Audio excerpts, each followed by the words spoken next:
in the kitchen. In the goddamn refrigerator. Eating up all the food.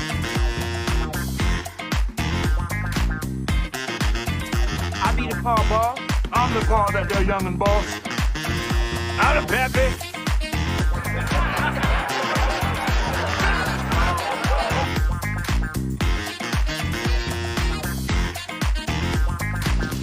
Until you do right by me, everything you think about is gonna crash. You ain't missing.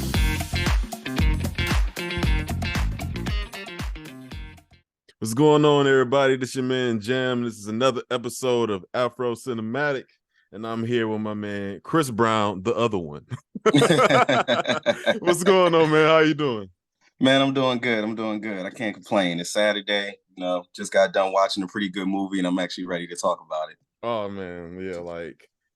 So how the show works, the guest picks the movie, and as everybody gonna be able to tell from the title of this episode, we're doing The Wood.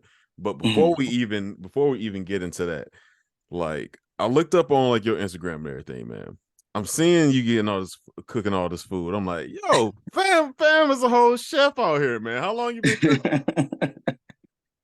Yeah, it kind of started it started off kind of as a hobby. Like I was always cooking when I was like a kid and stuff like that. And then I remember one day this was like before I had a job and everything. So I was still under my mom's roof and stuff.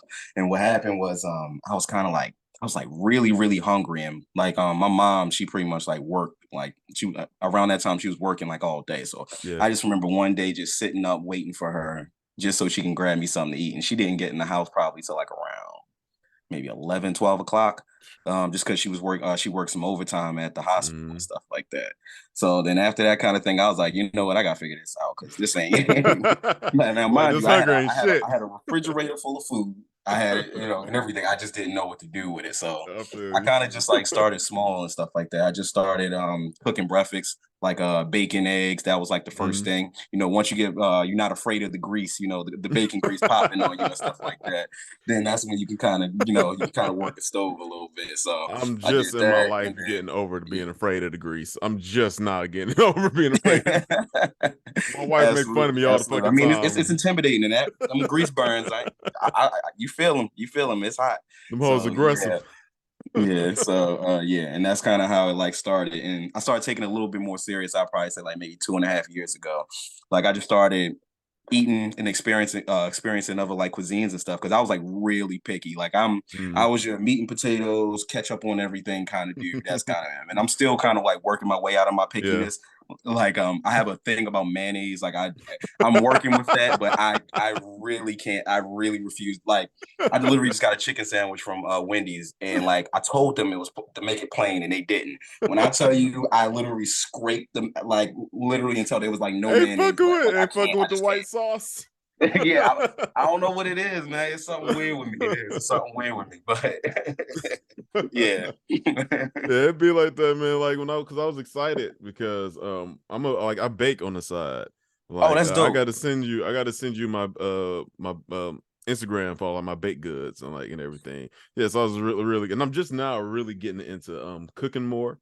Because most of the time we see people that either they either bake or they cook. So I was definitely. Yeah, I'm not. I can't bake for squat, and I know that's something I got to work on. So yeah, and I ended up falling more on the baking side. So when I seen that you was chefing it up over there, I had to get excited to talk to you about it real quick.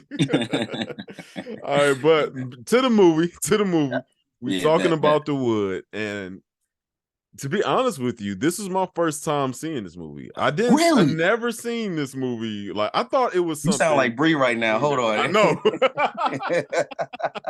I thought this was gonna be something I always heard it. It's always been a bunch of people in the hood bringing up saying this is one of their favorite movies. And I get it now. I definitely understand that it's it ended up being a really cool coming of age story.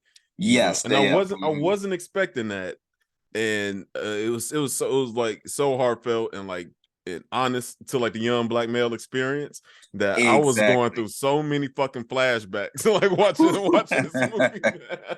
Yes, man. Oh man. Yeah, it's definitely Oh, like I think it has a real good cadence to just like young black like adolescence and stuff like that, mhm. but also kind Yeah, of like what happens in like, obviously would you when you get married and stuff like that, the cold yeah, feet. So it's kind of interesting because like when you look at like their childhood and stuff like that. I mean, obviously it's flashing of like all the stuff, but it is kind of like looking at it from like a 2023 lens. It's like, man, yeah. we really did grow up on some terrible stuff. Like as young boys, Oh my God, wilding. there's a lot of stuff that was just we was a lot.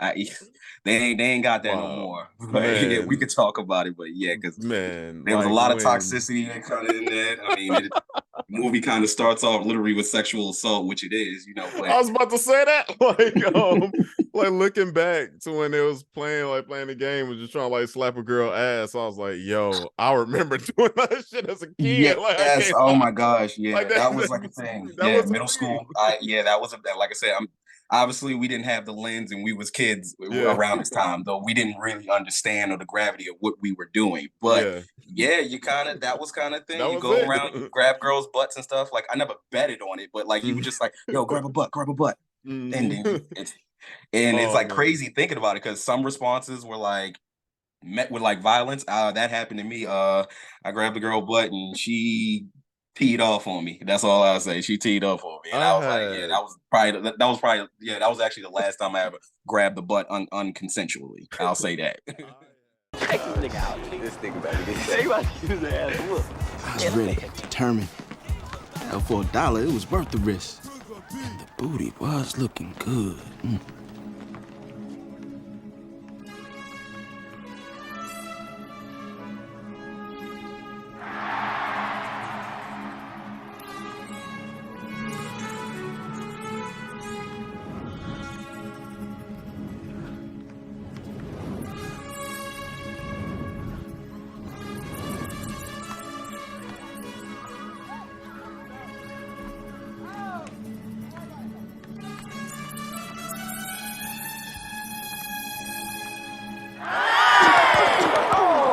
Shit! Oh!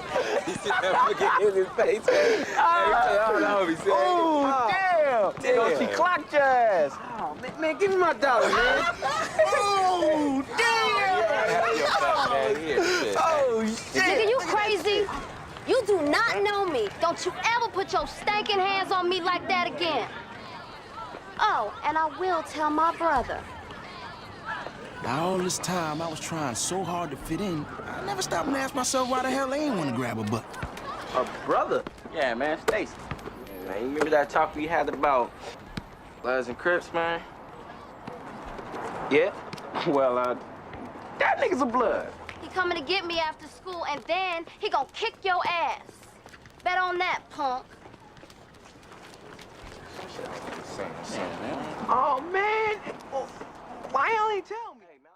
Like I remember because like the middle school I was in was like a weird middle school. It was it was very small, so like the classrooms were like split up, so for like two different grades. So like you was in third grade, like the fourth graders was in your class as well, right?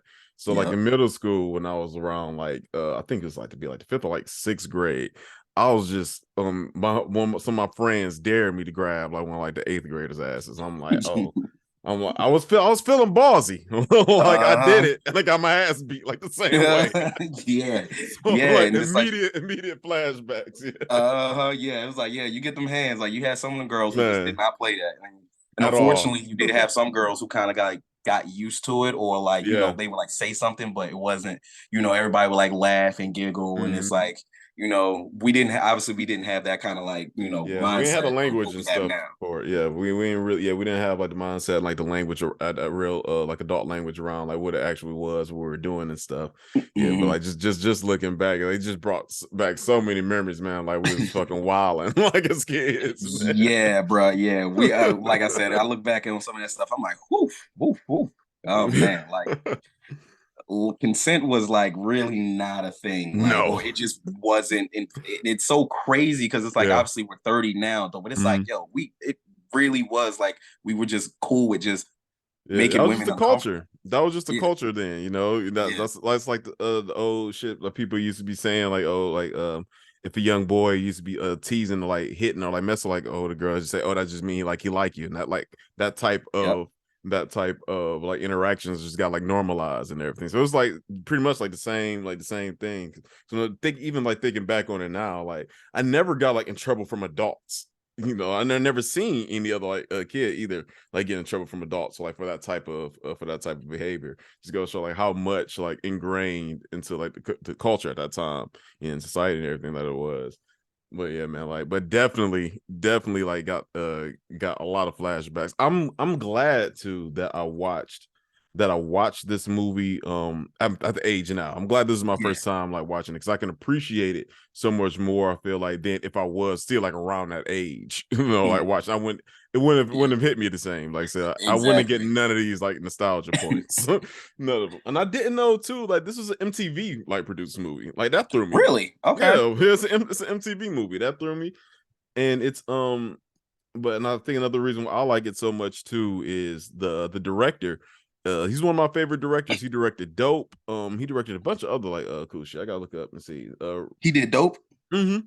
Oh, okay. That it's makes like sense. it's around like the same vein too, you know, like of that like teen adolescence on in LA and everything. So it's around like he really knows how to direct Black youth. You know, like it felt even though like this movie came out like 99, so it's like in the 90s, it still got like that 90s like cadence, but it still feels so like authentic and everything. And I think that's kind of like the thing with the movie is it feels very authentic. It's not like over the top. Like I know with some of like, you know, like you think when you think about like kind of like like male teen adolescence or like, you know, them coming to adulthood, you think what American Pie, that's like one. Yeah. It ain't weird like that where, you know, because I don't know anybody who's gonna fuck a pie or some shit like that. Yeah, that's that weird white dude shit. Like I'll say exactly. But it feels like it's very close to home, and I think it does it in like a very, very honest way. Like even like as far as like the dance, like getting ready for the first dance. Like I'll never like forget my first dance, the first dance that I had to go to in middle school. It was cool. Like I remember, it's so funny. Like the day before the dance, I had my brother gave me this letter because you know I'm back in that day when we used to write letters to each other. We didn't have a cell phone and text and stuff like that. You know, we literally write letters to each other in class. And then he was like, my older brother, he's 2 years older than me, so he was in the 8th grade. I was in the 6th, and he was like, yeah, this girl wanted me to give you this letter. And then I was like, okay, so you know, I'm kind of thrown off. Like, oh, okay, what happens? And let me tell you something, man. That letter was crazy, what she said and everything.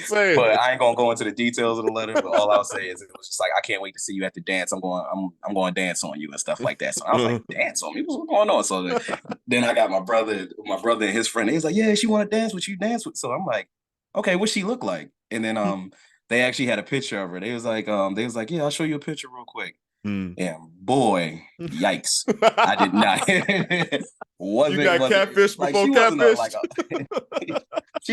I didn't find her very attractive. Like that's all I'll say. I just didn't find her attractive. And then I was like, nah, you know, I'm cool. Blah blah blah. And they was like, no, you gotta dance with her. You never do that. And like it was kind of like pushing me. I'm like, no, I don't want to like dance. And they actually like told me like what to expect. It was the funniest thing. And he was like, yo, what you do is when she gonna take you to the wall, you just stand there. You just stand there and she gonna do everything, yo. I'm telling you. I'm like, no, I don't really, you know, but I don't want to dance with her. I don't, you know, I was kind of like chilling, doing my thing. Long story short, we get to the dance. I'm like maybe like 10 minutes in, and then I get like a tap on my shoulder and I see her, and then like it's like really awkward. And she was like, and then she hugs me, I hug her back, and I'm like, and then we also used to do like form little circles for like the pop circles. Like, you know, when people used to pop lock, like that was like a big thing. So now mind you, I had no business popping, but I was just like trying to be in the circle so I could avoid like not trying to escape. And all I know is, like I said, consent goes both ways, man. That girl, she pulled me out of that circle and threw me on the wall, and I was just like, oh my God. Yeah. Oh my God. She hit you with that. I like you and I want you. Yes, basically. I like you and I want you. Hard way. Exactly. I did not have a choice. And that was literally my first kind of like dance experience. Man. And I was like, yeah. looking Yikes. back at like the scene when of like the other first dance scene that they showed, and when Mhm. they pulled out like the numbers, like get like the pen and paper, like Yes. it's been so far away from it. Like for me, like when they put it, I'm like, what the fuck they walk around like pen and paper for? Like, and then they explain, I'm like, oh my god, niggas did used to do that shit. I Yes, remember, yo. I Me and my little remember. cousins Oh used to. my Yep. god. Like Hmm. I remember during, I think it had to be like seventh or eighth grade. I went to a fucking Scholastic book fair. The boys just be jumping, and Okay. they had some small little phone books, and I bought one. I treated that bitch like it was the Bible. Like dog, Uh-huh. I used to love that. I remember my mom had found it too. I had left it out on some dummy shit. I had left it out like on the kitchen table. I was doing something stupid. Left it out on the kitchen Uh-huh. table. My mom seen it, and like I was so stupid. I was used to be so excited just about like getting girls like numbers that some I would Hmm. fucking forget the like their names and shit like that. Mm. So I would just either like make up nicknames or just have like girl one or some shit like that Oh gosh, because I yeah. used to be I never really like could I never finished. Wasn't a closer. I got the numbers and just excited that I got the number and that was it. I may or may not have called, but it was just getting the number was a whole deal for me. So when so like I said, very few actually like had names. So my mom seen it, like I got a fucking trouble, just threw away the book, and my little heart was crushed.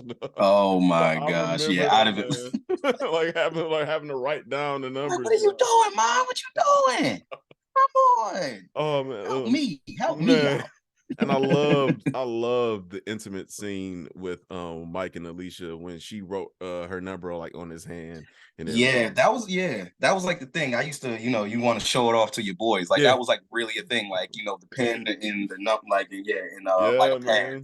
I used to always have them write it on my hand and stuff. So I kind of be like that. And I Mm. used to go to the skating rink with my cousins and stuff like that. And that's kind Oh of like man. was like the thing with us. We was like, yo, let's see. Like when I tell you like this kind of really was my childhood, we would literally be like, yo, let's see who gets the most numbers and everything Mm. like that. Let's see who could get the most numbers. And then like I would only maybe get like one or two. I remember one in particular. Oh Yeah. god, and this is one like my mom found out about. So like it was actually we was at the skating ring and Mm. it was this white girl. And then I remember my cousins, they were they were females, and then they were like kind of like talking to her and everything. I'm just like skating, doing my thing, I'm making eye Mm. contact and skating, and then they my cousin go up to me, she was like, yo, go up to her and say hi. She wants to skate with you. And I'm like, oh, okay. So bet I roll over there, skate. We do the little couple skate Uh, thing. We hold uh, hands and everything, and it's kind of like that at the end of the night.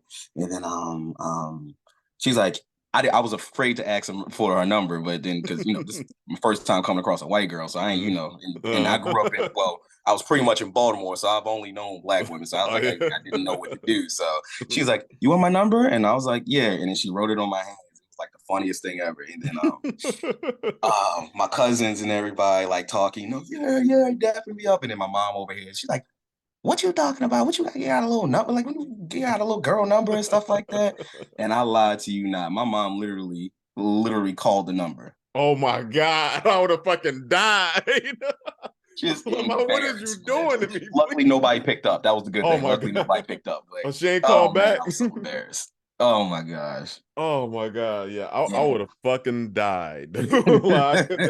Like I'm over here stressed with secondhand embarrassment, like for you, and like this like years ago. Oh my Like, god, everybody. And it was all because my cousin was just so hyped that I got her number and everything like that. And then like she just overheard it because she was picking this up. And then mm. she overheard it and she was like, what do you mean you got a little girl number? Blah, like, blah, yada, yada, yada. And yeah, sure enough, when he got back, she literally went with my Oh my hand, called god, the number, and like I said, luckily nobody picked up.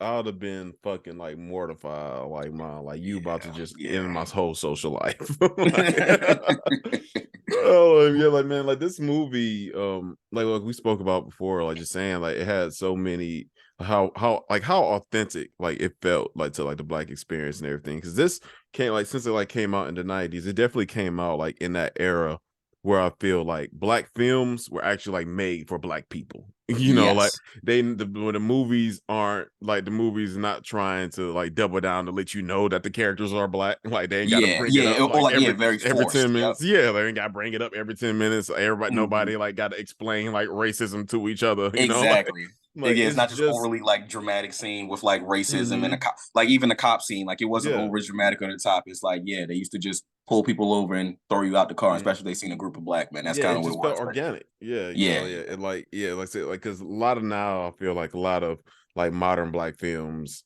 always try to like have a caveat of like always trying to like teach racism, you know, like yes. to the people, and I Hmm. fucking hate it because like if I'm black, if you're trying to say like this movie is for like black audiences, we fucking know, like Yeah, we know what it is, like we we can live tell it. by the cast. Yeah, like yeah, exactly. We can tell by the cast. We understand, you know, Mm-hmm. who this movie is for and shit. But yeah, what is like your favorite scene in this movie? Like it had a lot of good ones. Which ones like really stuck out to you? All right, so I'll probably say there's probably like three. It's I'll say the first one, because I remember this is just my childhood and it happened to me, is when he first run into Alicia, when he first sees Alicia, and then Hmm. he had that little awkward moment where the blood start flowing a little bit because and I remember them daydreams and stuff like that. Like that never happened to me as far as like someone calling and had to go in front of the Oh my class with it. god. But I remember them in class things where you just see the girl that you like or anything you got class with her and you just brain just start running and Oh next my thing you know it's like, god. oh yeah, that thing. Or even when they were dancing with each other and he tried to pull this is Dog, I that don't care shit what was nobody say, that's one of the hilarious. smoothest moves a kid has ever pulled because he Man. was like, yo, this is how we doing in North Carolina. Man, I was like, this nigga's he's too advanced for his age. Yeah, yeah. Most boys wouldn't have known Oh, what to do in not that at all. situation. Like I know I And then would have she was like, froze. this is how we do it in LA. And sure enough, she like, oh. Boy, I was nervous as a hooker in church. I really like this song. Yeah, this is a beautiful song. You wanna dance? Yeah, sure.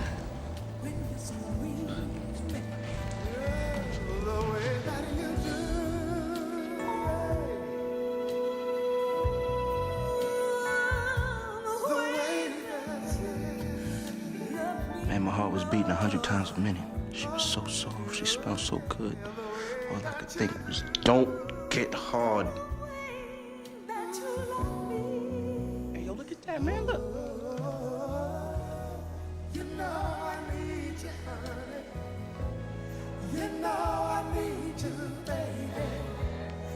I love this part.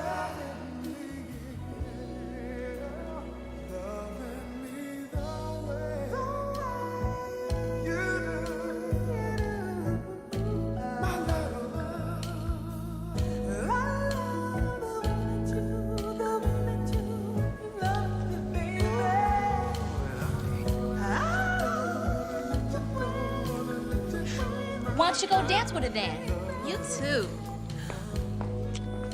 Hey, that mean I can't call y'all? Shit, that's it. I can't hold it any longer. Captain, she's gonna blow. I was in full salute at this point. You okay, Mike? Yeah. This is how we do it in North Carolina.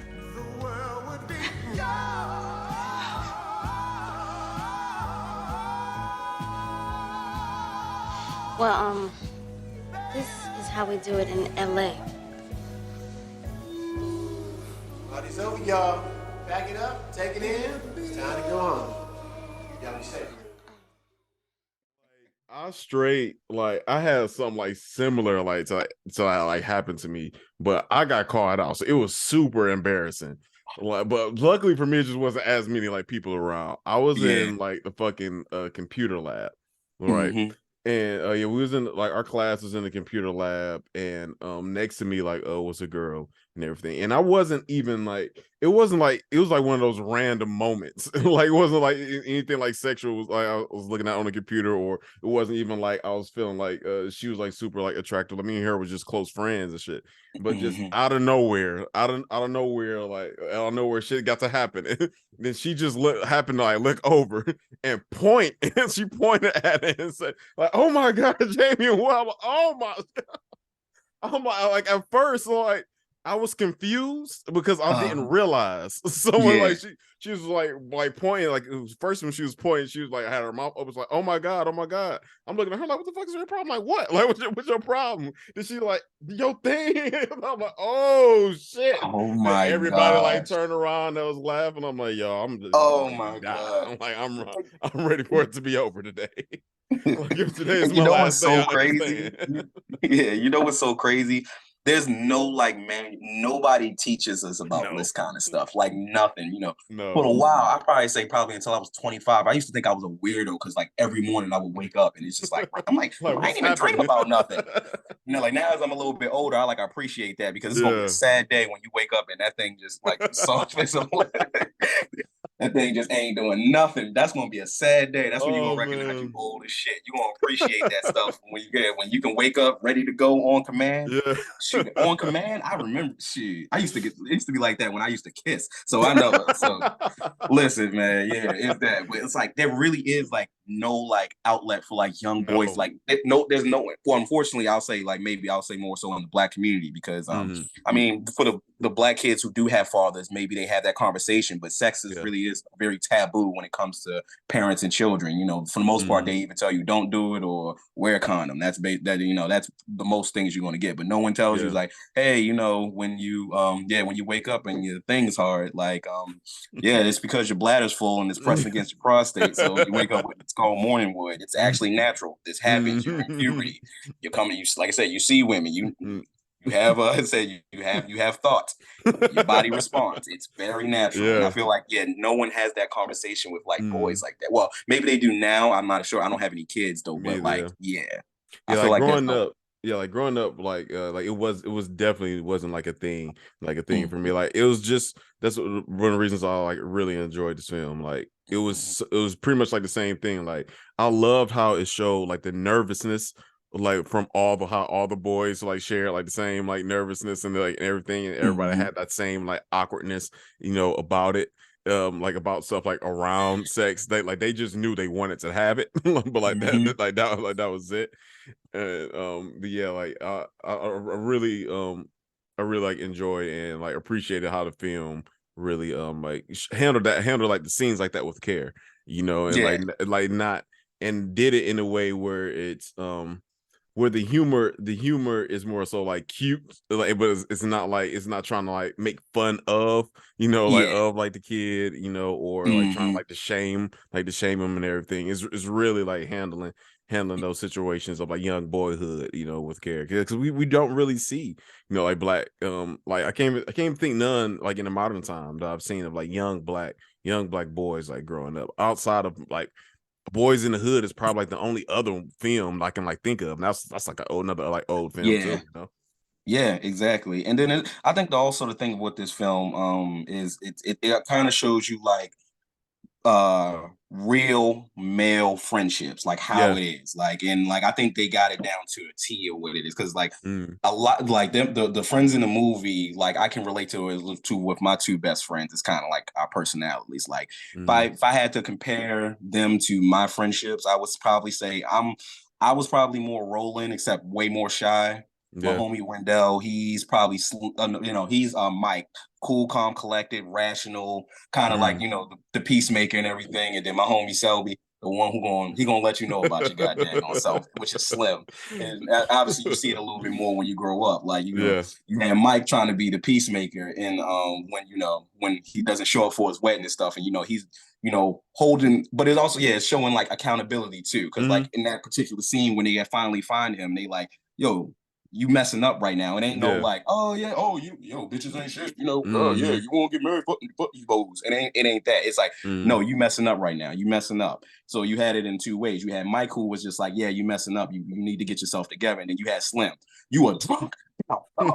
like literally just in your face. And like it's like a weird communication with like I would say men because like yeah, you wouldn't have that kind of energy for somebody you don't know, but your friendships, yeah, like you know because you know where it's coming from. And then yeah, sometimes it could get it's gonna get a little rowdy when it come at, but it's like this weird chemistry I think with like men where we kind of like understand, like we never take it like to heart and things like that. When you actually will have like real friendships with real people and stuff like that. Yeah, it comes from like a place of trust and comfortability. You know, exactly. you got to be able like to really like trust a person, like to understand you and you understand them. You know, to be able to like to have that type of a communication and be that honest like with yourself and you know and with them as well. Yeah, like they really enjoyed how they the showing like of the friendships, like how they got grew older and everything together, even though who was it? Slim and Roland wasn't shit when they ain't tell Mike, you know, like that. They weren't shit for that. Was in a gang beforehand. Oh yeah, my man Stacy. Oh man, that's still one of the greatest ones. But like I said, it kind of you can even with that scene, that particular scene. So if for people who haven't seen the movie or whatnot, like after he grabbed, we're just a little bit in the beginning of the movie, but after he grabbed his Alicia's butt and everything like that, she got an older brother who basically gangbanged, and she pretty much told him, "Oh, I'm gonna tell my brother, and you about to get your ass whooped." Now Slim and them knew all this, but they didn't say nothing. They didn't say nothing to Mike. Mike was like the new kid on the block, so of course they was like, "Hey, I'll give you $1 if you go and do it." And so then their advice literally was, at first their advice was just like, yo, you better run. They were so fucking nonchalant about it too. They were just like, hey, you better get it going, blood. Exactly. Yeah, you know how we had that conversation about cousin bloods? He a blood. But yeah, it was like, the dude Stacy ends up catching him, and then like, he presses him like as a man or as a brother should do. Like you don't just put your hands on my sister like that. But I really liked is that they got him into it, so at least they were there. Yeah, like that. I appreciate and then Mike stood up to him. He was like, "Hey, this is my fight," and then he threw that punch, and then all hell broke loose on him. Oh yeah, he definitely got his ass. Funny how any hint of a fight always gets around the whole school. So good, look, ain't even nobody else. Yeah, man. Hey, let's go. Hey, man. My little sister tell me you can't keep your motherfucking hands to yourself. No, man, I'm sorry, I didn't mean it. Nigga, you think my sister a hoe or something? No, Think she a fucking toy? No, I think she purty. Hey, fuck you, nigga. Come on, Stacey, get off me. Hey, leave him alone, nigga, fuck you too, nigga. What, y'all want some of me?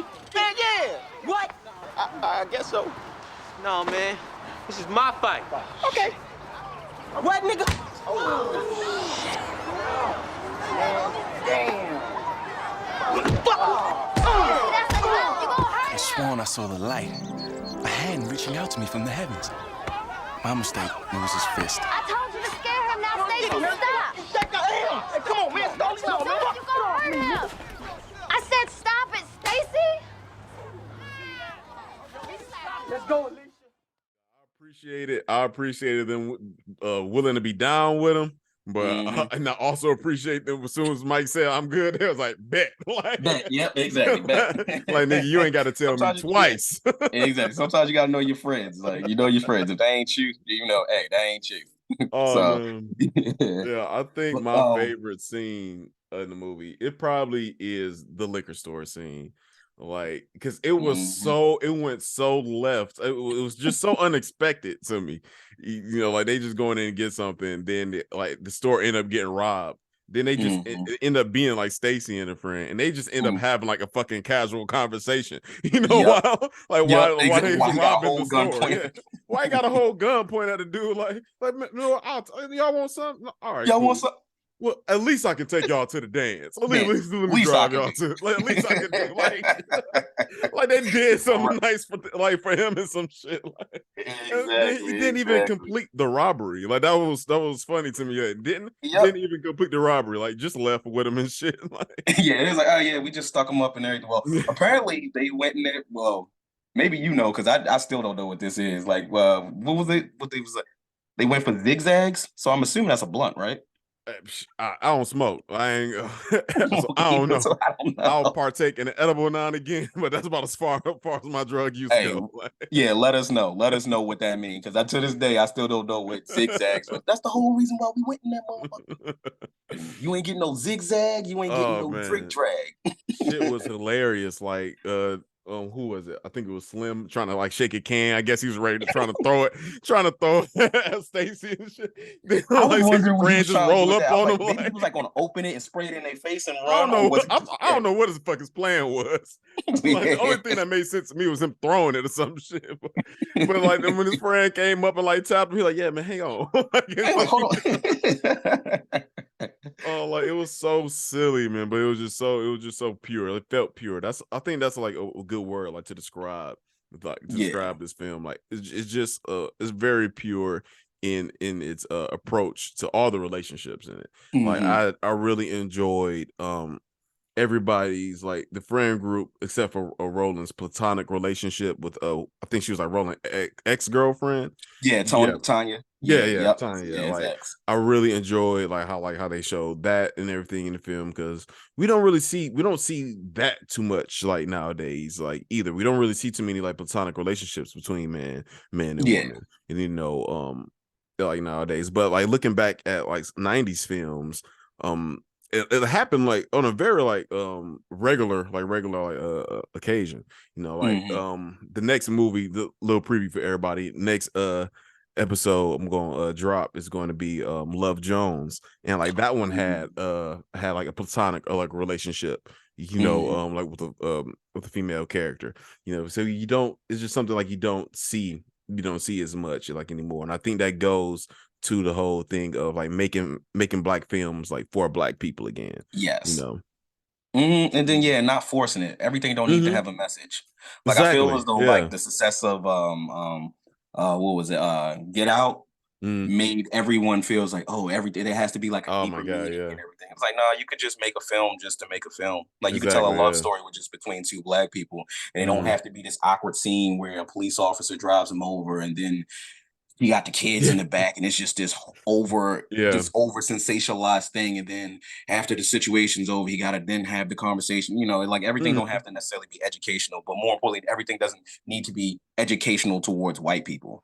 Exactly, yeah. Yeah, so I agree with you on that. Mhm. um what did you think about obviously the bet? This is Uh, all the toxicity of like I said young boys and stuff like that, but the bet. the bet to see the first one I was gonna have sex. Uh-huh.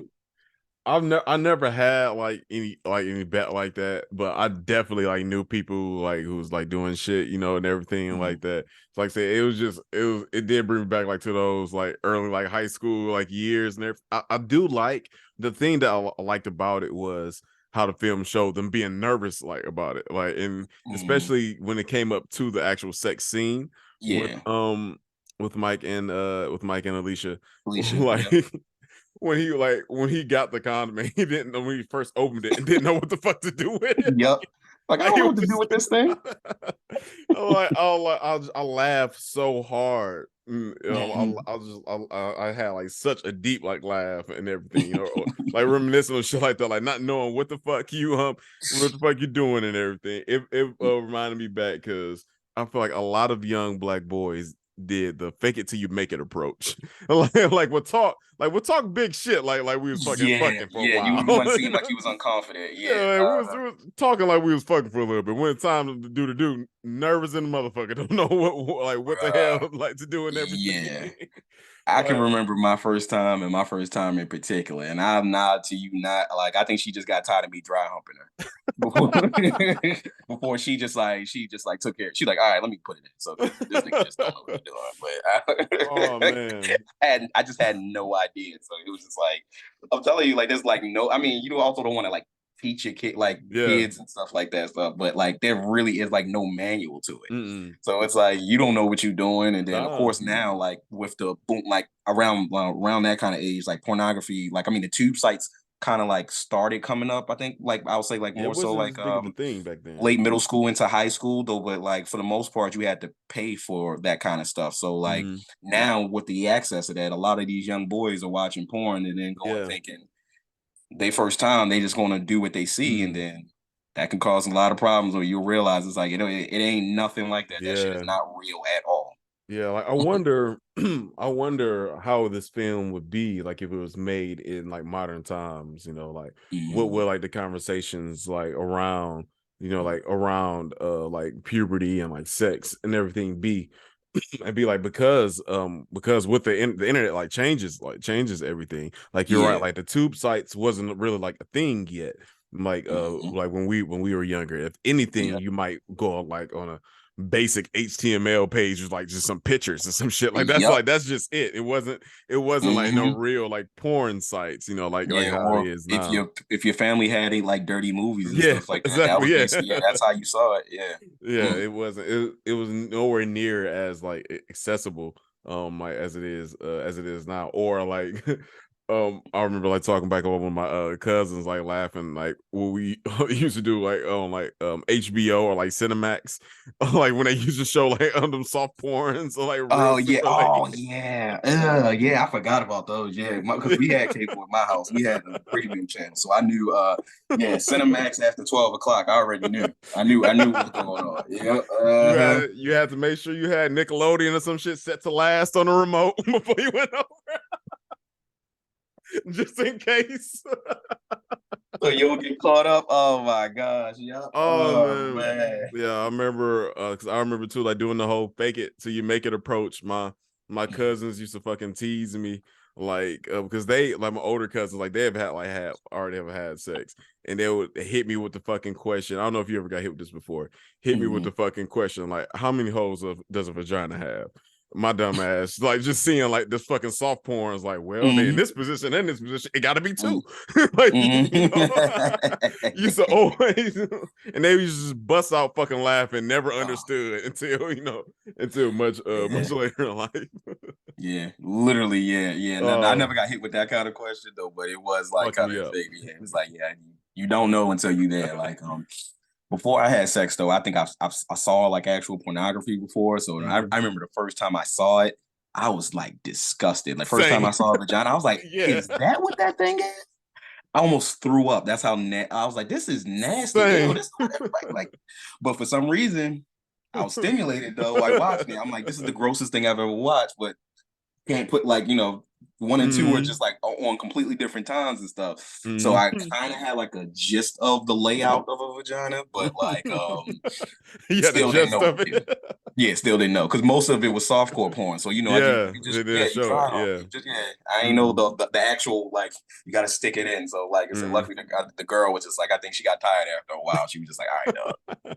All right. Let me help you out real quick. Oh yeah, but like, going back like to the scene, like it was like I do like I said, I like how intimate and like honest it was, and showing him being like so nervous and everything, and like just such bad luck, like with the fucking condom breaking. That shit was hilarious to me, especially when he was having his inner dialogue when she asked that he has protection. Oh like, this condom have like 6 months. So I'm like, oh my god.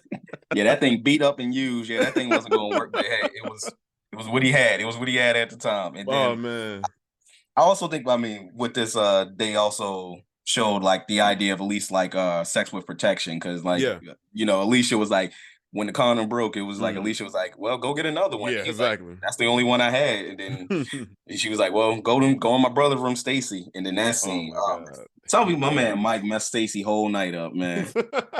Messed his whole stuff up. He goes sneak into Stacy room just to go grab a condom. He find a condom. Stacy comes in back with another girl. And then right when they about to do the business, she looked in the drawer and was like, wait a minute, I counted how many condoms you had. You had 3, and now it's only 2. Who are you fucking? Oh my god. I ain't sleeping with no hoe but you.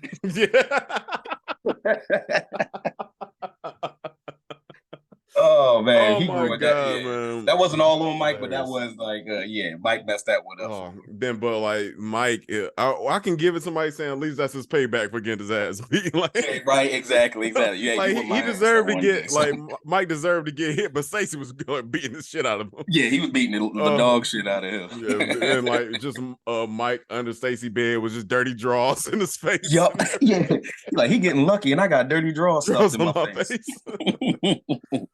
He fucking hilarious, man. And going into this too, like I said, I never seen it like before watching it for this episode. So seeing all the different actors like that was in, I didn't know what's his name, Omar Epps was in it. Yep. Didn't know he was in it. Didn't know what's the dude's name? Tay Diggs. Tay Diggs. Yeah, I didn't know Tay Diggs like was in it and everything. I'm like, all right, it's some like decent like star power like in this like in this film, man. I forgot the girl who's played Alicia. I remember she was in the Soul Haley Food something? TV show. No, Soul Food movie. No, she was a TV show. Melinda Williams. Yeah, Melinda. Yeah, shout out to I her. I had wonder what I she had it doing, written down man. in my notes. Yeah, I haven't was one seen of her the- in something. Yeah, she was one of the baddies, honestly. Like when around that era, the '90s era, it was Sanaa Lathan, Nia Long. Yeah. I think her. You definitely had Angela Bassett. Who else? Oh, Lisa Ray. Yeah, Like Lisa Ray. we all remember the classics, like the throwbacks of the '90s era. So those beautiful who still look like still look good to this day. Tyra Banks. Yep, Tyra Banks. Oh yeah. Oh, that big giant forehead. I used to have the biggest crush on her. Oh, I love that forehead. Listen, man. I don't know how this keeps happening, but pretty much every episode that I've done, Nia Long comes up at least once, and I gotta confess my love for fucking Nia Long. I love Nia Long was Nia Long. Everybody had a thing for Nia Long. She was she. I mean, look at her, man. She was like beautiful. She was chocolate. Like, oh man, she was just such a pretty girl. Like Nia Long with the short hair. Oh my gosh, shoot! Friday. I mean, Friday. Yes. Nia Long. Listen, Nia Long. Like I've told my wife like multiple times. Like Nia Long come around, I'm folding. Like it's easy. like this is something you got to prepare for. Like if we ever cross paths, like I don't care how old she is. Like that's fucking Nia Long. You know. Like, hey, one man, like I said, one man's loss is another man's victory, and that dude from the Celtics. I hope it was worth it, dog, because that might be the greatest fumble of all time. The biggest L in history. I never seen so many niggas come together, you know. Even toxic dudes. Even toxic dudes who always trying to argue that stuff. Shoot, the Manosphere, all them dudes, they was like, bro, you wild. You don't cheat on me. Yeah, they're like, hang on. They just came together like, hang on, come here, blood. What the fuck you doing? It's like this Nia Long, bro. Like, exactly. Like if Kevin Samuels was still alive, he probably would have did a whole video just look at him and just look at this went right in on him. That was like a great communal moment for like the black my god, it was just like bro, you messed up, bro. You that's don't cheat on Nia Long. Like that's Nia Long, exactly. Bro. I got a question I wanted to ask you because obviously outside of Adolescence, the movie kind of deals with like marriage and everything like that. And you said you're married, right? Yes, sir. Did you have a point where you got like cold feet and everything like that? No. Me and my wife, we were high school sweethearts. So we've been together. Dope. We've been together shit. We're fucking old now. We've been married for 7 years, so 12 years. We've been together for 12 years, been married for 7. Oh wow. Yeah, so like I was thank you. So like when we was getting together, I had like a whole fucking plan, like and everything. Mm-hmm. So like, I would before when I was still like living, we were still living in Detroit and everything. Mm-hmm. I had like the job opportunity to come down to like in Kentucky where I am now, to work for Ford. And like the only reason I took the job was like for the healthcare benefits. Yeah. So like I came down here and like within like 6 months, like I was like what 24, and because there's 3-year age difference. So I was like 24, she was 21 when we got married. So like I came here for like first 6 months, I saved up enough money to get us an apartment, get us a car, and I'll pay for our wedding in full. So like it was serious. So I'm like I let her know pretty much really like early on. Like I tried to have a whole phase when I was young. It didn't work out. Like I'm like, it wasn't me. It wasn't me. You know, like I could. It never panned out. You know. Yeah, but, same. So same. it was same. what but I was with her like within like our first year. You know, like being like together and everything. I'm like, look, like did this it? I told her mom and everything. I told her dad like this is I plan on doing it. And so when the opportunity came, like it came, like I jumped on it. Yeah, so no cold feet. No cold feet. All right, I respect that. I respect that. You know, it's very No rare you cold hear feet. stuff like that, especially like with like young people. But I Mm. think it's something special to like being with somebody you was able to build with for years. So they've Yeah. kind of seen like the phases of you. You know, they Mm. seen you young and adolescent, then they seen you in your like as you grow up. So Mm. it's real nice to have that I don't, unfortunately. Yeah, I don't got any high school sweethearts or anything. Never had that. Yeah, Uh, I was like a little nerdy kind of kid. Well, I won't say nerdy. It was weird. I was popular in middle mm. school, and in high school, I just wasn't shit. But I Same. also started like hanging around white people a lot more and everything like that. Yeah. So I wasn't really in my like space, like the Mm. spaces. And I was also like really, really nervous and like when it came to like approaching women. Cause like Mm. in middle school, it was like they came up to me. And in high Yeah. school, it was like Different. you got to go to them. Yeah, they can Yeah. like you, but they ain't gonna say nothing. Yeah. I didn't transition, and honestly, I didn't transition like that or really start understanding it until I got into like college. And Mm. then college is kind of when I kind of like branched off, but I never really had a whole phase either. I was Mm. always either had a girlfriend or somebody I was talking to, and Yeah. then if it ended, it ended. Then it ended. It was so yeah, Yeah. it was yeah, like it was that switch from middle school to high school was like super drastic, yeah, because like middle Mhm. school used to girls like approaching you if they like you. It was much more common like then. Yeah. Then yeah, getting to high school, like all the Mhm. expectations like change. Like what happened like Yeah. with me and my adolescence like years, like then like I was trying to be like cool and shit and Mhm. everything, and trying to do like the trends and everything, but it hit like to a certain point. I remember it was like my 10th grade year, and I was like, man, nah, like this shit ain't it. Like I don't like these ugly ass Jordans that's on my feet. These bitches uncomfortable. Like I don't give a fuck about like these clothes, like just like trying to wear. So I went Uh-huh. completely left and and just started like just experimenting like with myself. Like the high school I went to, we had to wear like uniforms, so like to Uh-huh. stand out I didn't wear like the regular like polo and like slacks. I would like dress up. Like sometimes I will wear like a college long sleeve shirt like with a vest and shit, anything or like a Kango hat, anything can do to just be different. So I was like just got tired of like trying to be some shit, trying to be some You used shit to I rock the wasn't. It Kango wasn't hat. I'm working. sorry, I had to go back to that Yes, one. yes, You sir. used to I rock the had Kango hat, many of dog? them hoes. I had a beige one, a black one. I had a green. I had like one of them olive green boys. It was serious. It was serious. I had one of them boys engraved with my name on the back of it. Like it was Oh, you real. took it serious. I took it Oh, that's seriously. serious. I'm like, if anything, I'm like, anything, you might not want to fuck with me, but you gonna fucking remember me. Like, I'm gonna leave an impression on you. Like, I'm not dressed the same, I'm not acting the same, I'm not doing the same shit. Like Oh, all of these other dudes that's around here. So you gonna fucking remember me. oh, that's funny. That's funny. That's Yeah. funny. Yeah.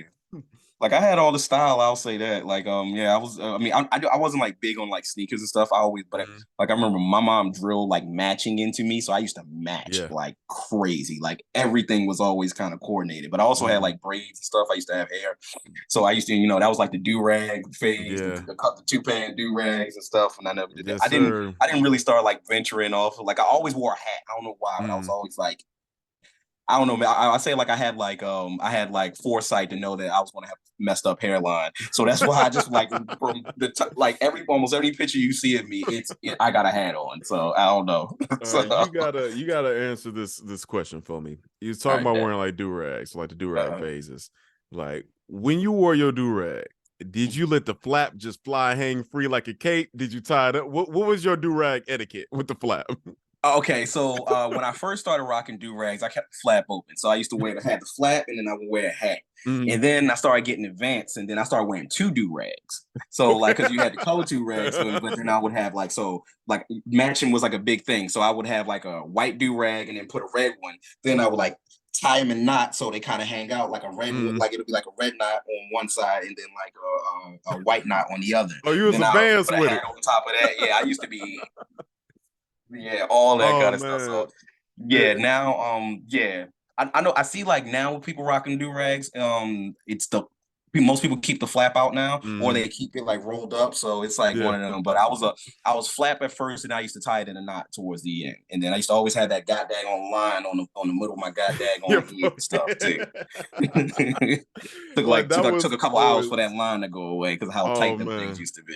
That was always like I love to see like this always like a point of contention with some dudes like what the fuck to do with the flap. like yeah, some people like Yes, leave it you open know. like yeah, some people leave it open, some people like knotted it, or some people like try to like roll it into Yeah, into the rest into the rest of the do-rag. This yeah. is the type of conversation that only black men can have, like Exactly. Yeah, about because the it's do-rag. to each his own. Like Yeah.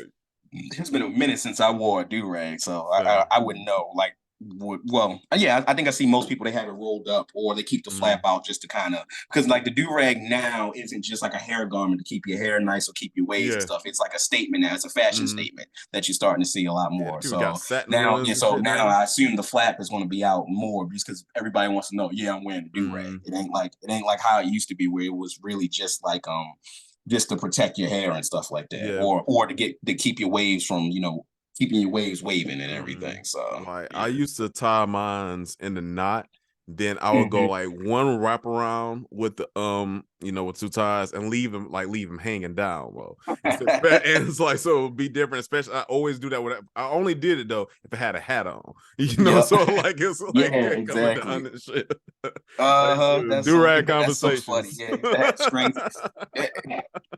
That 2000 style, man. That's one of Man, the most cringiest things that was a time. yeah.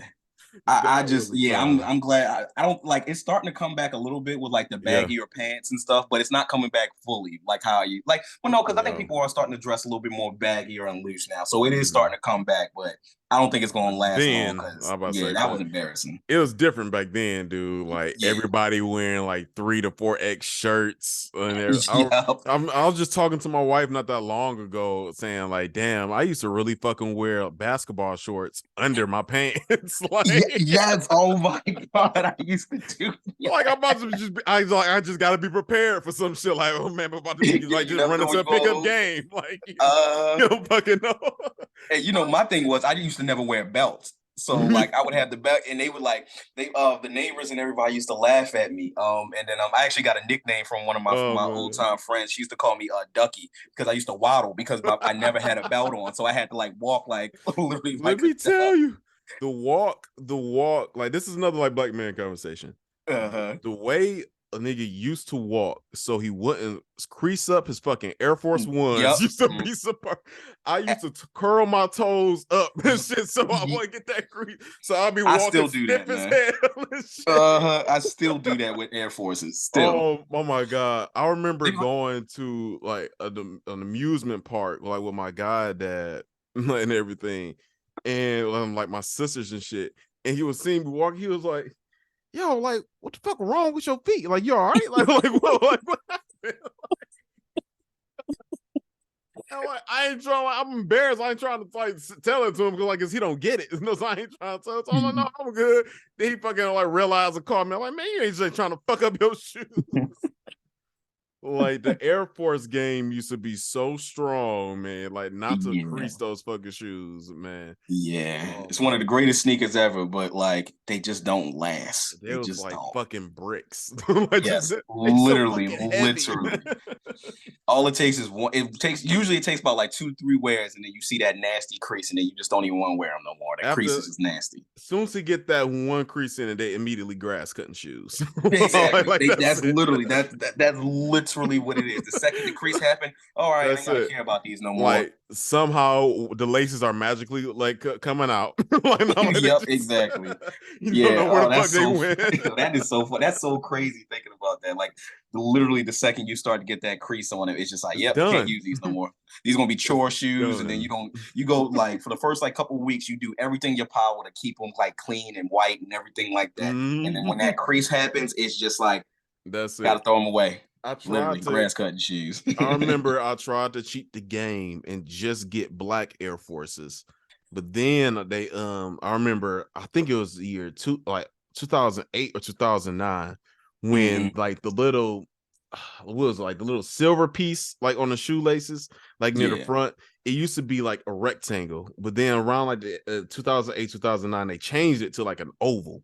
So like if you didn't have like the newer like little piece on your shoelace, you was getting fucking clowns. So I'm like, oh my fucking god! I mean, I can't stand these shoes. Like I can't keep up with it. Like the way we've joked on anybody for like anything, like you think of something as small as that little detail, and nah, you got the heat, you got the jokes. Oh my god, it was a whole economy around Air Force Ones. I remember they was selling like those little inserts to put in the shoes. Yep, just to help with the creasing. To help with the creasing. It's a damn shame. Shit was real, man.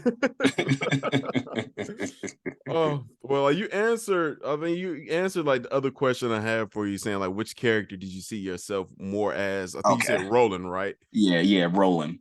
So like, I would say it's definitely like it'll be Roland and Mike. So like, I'm kind of like the same way when it comes to my friend group. I try to be like cool, calm, like be like the rational, like try to be as rational as I possibly can. But I also I got a little toxicity from like what Roland is and everything like that. So yeah, I think just in that dynamic, if I had to, because like my two other best friends and then them, it's like I probably would have been Roland in the situation. About to get married. Yeah, I wouldn't do no stuff like that, like get pissy drunk and then throw up all over the goddamn place. Dang, I got a little bit more sense than that, but I wouldn't have done that. But the idea of just like cold feet, and then like if or any situation where I was like messing up or I wasn't being myself, I would I know that's how my other two friends would address me. My homie Selby would be in my face calling me everything else outside of the Son of God, in a way that only a friend could do. Yeah. And then when my homie Wendell, he would definitely be the more like rational one and holding you accountable. Like, no, you need to get your shit together because this is ridiculous. So yeah. I think when it comes to me, if I would like to insert myself like in a friend group, honestly, I think I'll be more like related like to Slim.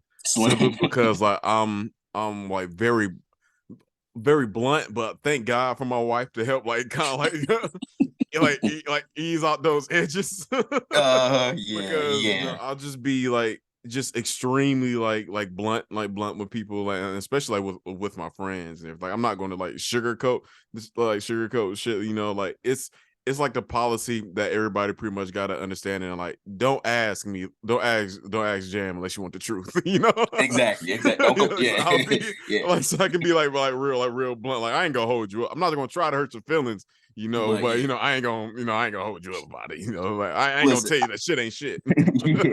But I think all guys have a friend like Slim. That's what I'll say. I think like a slim character is necessary because, like I said, they don't hold back. They don't bite their tongue. They're just going to be honest with you. And I think like, especially as men, like you always need someone who's always going to keep it real. Like I think obviously most friendships are that like they're going to be honest with you. The way sometimes you need that unfiltered honesty that kind of can snap you back into place. And like I said, it's a chemistry between friends and men to where like when they come at you like that, it's not like it's not like a thing that you take like personal. Yes, out of love. You can understand it's out of love. Because it comes with trust. Yeah, like that's all like the big parts like that I wrote down like for the movie that I want to like bring up. Any other like scenes you want to get into? So I'll do kind of towards like the end when they finally get Roland back and Roland finally makes the decision, because I mean obviously you got Slim pretty much called like when they like asking like what are you doing, dog? Like why are we sitting here going through all this mess if you really love this woman and this is the love of your life, but why are we sitting here right now instead of being at the wedding? And then obviously Slim being Slim, because you a punk. Yeah, you a punk. That's the answer. Because you a punk. You scared. So then they get him back on, and he's like, "All right, I was messing up." And after they go to that last flashback of the bet and everything, and then he's like, "I'm ready. I was messing up, and I'm going." They go back, but the goddamn father. Yeah. Mike and them gotta go up in the room and kind of talk Lisa down, because Lisa, she obviously she on 10. You an hour late. Nobody know where you are. Exactly. And, you got everybody like trying to messing up this whole day. And then Mike go in there. Obviously he trying to like talk it down, and that's also the good thing of like where it's like brotherhood. Like your boys got you when you're not able to solve a situation. you have good friends, they can kind of like go to bat for you when he did that. But the goddamn father, when he got him by the back of his neck and got him against the door, like, oh no, you ain't about to ruin my daughter day. You here. You ain't running no more. And the fear of God that was in him, like after they kind of talk Lisa down, man. and like the wedding gets back on, and they play that game with it where it's like they look like they didn't make it happen, like. Yeah, she ain't dead. And he like yanks him like back, and then you just see the fear in him, like, oh, I'm about to die. And then Slim goes, oh, the wedding's on. And then his father just gently lets him go. It's like, all right. Please take this man out his misery before I have to. Tell him to stop whining. You look beautiful.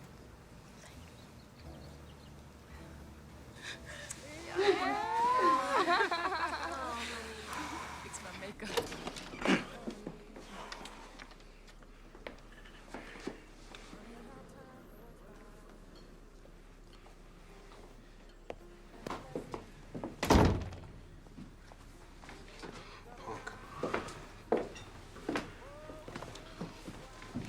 Oh, it's on. Oh, man, he hilarious too. Like that's the only time like you seen him in the film too. If I'm not Yeah, I think that was like the first time it was Lisa's father. Mm. Do you have kids? No. Okay. Like kids do not come with receipts. You can't take them little things back. So like, I got you. Until I'm ready for that investment. Yeah. I got you. Yeah, because I was wondering, I'm like, yo, what if I had a daughter and something like that happens? Like, you always have that, like, that mindset of like, if you do have a daughter and how are you going to interact with the boyfriend and everything like that? Same. So. Yeah, I don't have kids, but like I raised my two younger like sisters and everything. Oh, that's dope. So like I don't know how I'm gonna act and everything when it's like when they're gonna get like married and stuff. So like it's tight. It's something like I'm starting to like think about like more so now because the youngest one, she's just like her second year of college, and like the one that's like that's above her in age, like she's trying to get into her career, like trying to become like a doctor and everything, trying to get into med school and working in the hospital. So like it's just like, oh my god, I don't know like what the fuck I'm gonna do, man. Like when it's gonna happen. Yeah, it's a tough one. Tough. It's funny because like I think sometimes a lot of men don't think about like unfortunately a lot of men only address, well, I won't say a lot, but some men will only think about like some of the stuff that women has to go through, and it only happens until they have a daughter or they have a sibling or someone that they have to care for. And it like I noticed like a lot of men go two ways. They either start to change, they start to realize it, or they do the terrible advice that they do is like, yeah, just don't date somebody like me, which is like, okay, yeah, so you just don't want that kind like, of so you ain't shit. Yeah. That's all you got. I know for me personally, I never want to be a dad who says that. Like that to me is just one of the weakest cop-outs that a lot of men just don't date somebody like me. Well, no, you didn't show them how they're supposed to be treated their whole life. So you just saying don't date somebody like me is not going to stop them from dating somebody like you. And to me, it's always like so ironic and like in that admission, because you basically like when dudes say that, basically saying like they ain't shit. Yep. So like and you just cool with it. Yeah, like exactly. Like so you just cool with ain't being shit. Like you don't like the irony is completely lost on you. Like, oh, maybe like I should change. So like if she wanted to be dating somebody like me would be a good thing. Like, no, they're like they completely fine with not being shit. Or it's just they don't want to take any accountability or any kind of growth of like maybe I need to look at something outside of myself. And it's like that's the rationale that they kind of go to. They just go to this like, okay, well, the best I can give you is just don't date somebody like me, which isn't advice or anything like that. It's just it really is just a cop out. It's a cop out from you taking accountability for how you may have dealt with your child's mother, or if you were like an adulterer, or just cheating all the time and stuff like that. It's hard because, like I said, it can come back to you, and then when you see your daughter going through it with men, like you said, like you, BS, and then you get mad about it, which how much more? Like a lot of men just kind of actually just don't involve themselves because they have no room, they have nothing to add. So even if if they did say something towards like their daughter's boyfriend or their husband and stuff like that, an accountability thing is going to come real quick, and they're Exactly. going to Like, hit what the you. fuck you You able ain't to tell me? look what you, and they don't even want to. They don't even want to touch it. That's why. That's all they can offer. Don't date nobody like me. So yeah, that's trash. Exactly. You know that type of shit. You know, like comes up. It's like when I got married. You know, like because I got married young, so it was a bunch of it was a lot of like, and I was so sure about it too. So it was a lot of like criticism and everything like surrounding that, especially like for her because she was like even younger than me. And then like we moved out of state immediately after and everything. But like looking back, me and my wife, we laugh like all the time. Like a lot of the adults that were like trying to come at us like sideways and shit. Because like all the people that try to come at us sideways, like them motherfuckers single. You know, like we've been together over a decade. And, you know, like they, you know, sometimes that shit going for them, you know. Yeah, sometimes elder advice isn't always the greatest advice, No. especially if it's coming from a negative, like kind of like connotation. Absolutely. Like I get the idea of you wanting to warn, because I mean, marriage is clearly serious. It's something that it's real. So I understand you want to give your POV, but if your POV isn't like when two people decide they're going to get married, you got to change from that. You can't just be I told you so, or this is what's going to happen, or just always try to be a Debbie Downer about things. You got to kind of like support people, because unfortunately we don't have a lot of we don't I'll say, as far as like Black people, we don't have a lot of great images of married couples and things like that. I can only speak for myself. I know I didn't. I grew up in a single parent home and stuff like that, so it is a little different. But when you do have like special relationships, what I think like what you have, or at least someone you've been able to build with for years and stuff like that, you shouldn't talk down on it, and you shouldn't try to add like your negative connotation because of all the shit relationships you were in, and try to project that onto other people, because you're just trying to poison a well that I think it can be very fruitful. I always tell like all like the younger homies and everything, when they ask me about like relationship advice or like advice about like getting married, I always tell them like it's not like, don't take it like disrespectfully or like anything, but I wouldn't take any advice about marriage from non-married people. You know, everybody that was married, like the best advice I got was all from married people. Every like married person like I would talk to before like I got before I got married, like told me like, yeah, go ahead, do it long as you're like sure and everything. It was very much so supportive of it.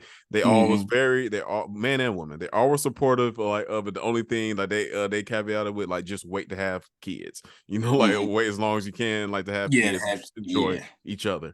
You know, but we don't you don't really see, you know, that's like the good thing that you brought up a lot that came up in like in this film, you know, like just friends, like male friends holding each other like accountable, you know, like being real with each other and still like laugh and like joke about shit too at like the same breath, be able to like to talk about like serious situations and keep the severity of the situation you know like in the forefront, but still be allow like some type of like brevity to come along with it as well. You know, you can only get that type of conversation with somebody that you're like really close friends with, you know. Yeah, agree. Yeah. So like this one, I always ask like, especially when we're doing like older films, do I think like this like does a movie like hold up? To me, I think it does. It's probably one of the ones I feel like holds up the most.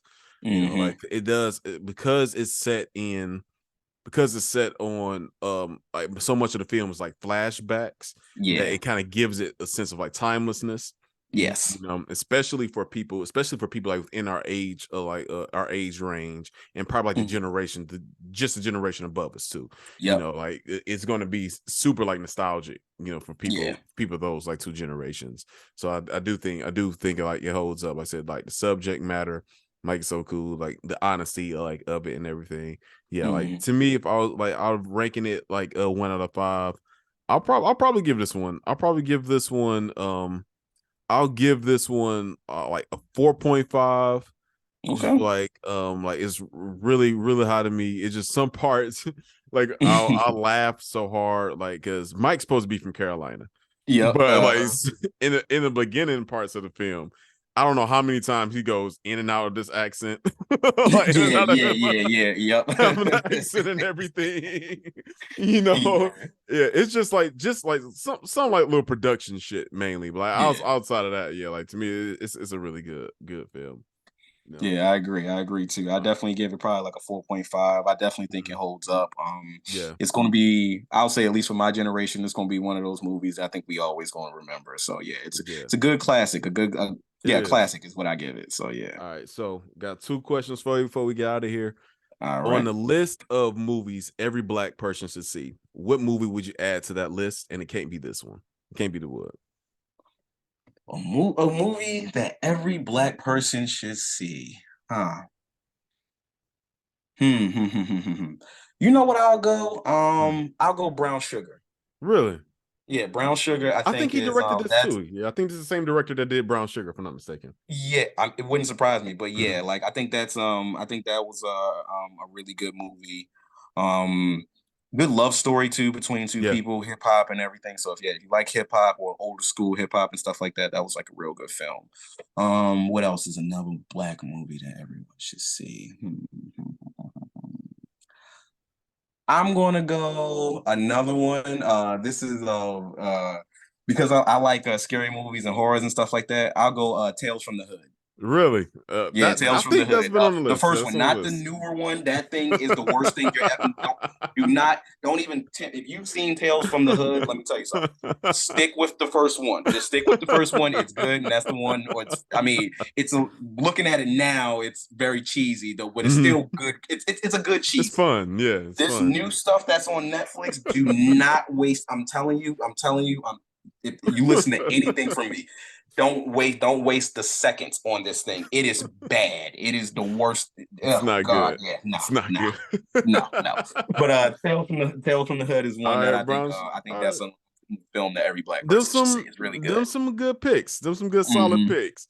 All right, and the last one, like I always ask every guest to come on, give me like your top 3 something. Like one time I did like Disney movies, one's like your top 3 like musicals.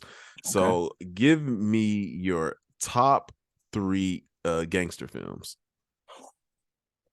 Ooh, top 3 gangster films. I'm gonna go. They ain't got to be in any order. Just Any the order? top 3. Okay, bet. So I'll definitely go. Don't Be a Menace. That's a good No, one. Menace to Society. Excuse me. Don't Be a I Menace get with you. the parody. My I bad. get you. I know what you're talking about. Don't Be a Menace. Yeah, I know what you're Menace to talking about. Society. Yeah, we in that age range where Don't Be a Menace was a bigger movie for us. Yeah.